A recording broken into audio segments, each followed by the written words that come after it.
Сәлем достар, бүгін сіздерге алмадан жасалатын оладьи рецептін көрсетемін. Видеоның соңына дейін қараңыздар, менімен бірге болыңыздар. Ең алдымен бізге айран қажет болады. Бір кесе айранымызды салып, оның үстіне қантты қосып араластырып аламыз. Сосын оның үстіне 2 жұмыртқаны жарып саламыз.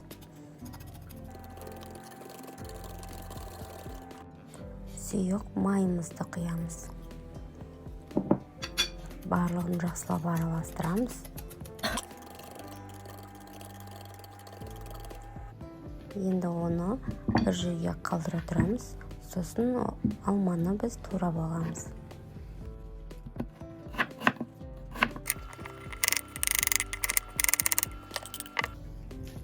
Сосын туралған алмамызды қосып, араластырып аламыз. Сосын аз-аздан ұнымызды сала отырып, тестасын дайындап алатын боламыз.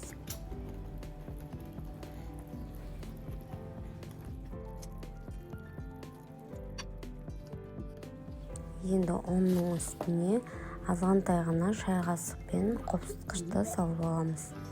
Барлығын жақсылап араластырамыз. Міне біздің тестамыз дайын болды.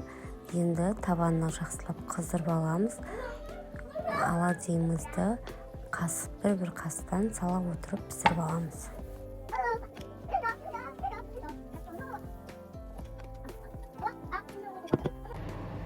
Сосын сәлден соң осындай бетінде тесіктер пайда болады.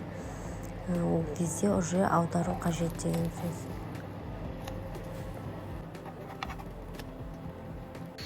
Міне достар, осылай оп-оңай жасалады. Міндетті түрде жасап көріңіздер. Видеоны достарыңызбен бөлісіп қойыңыздар.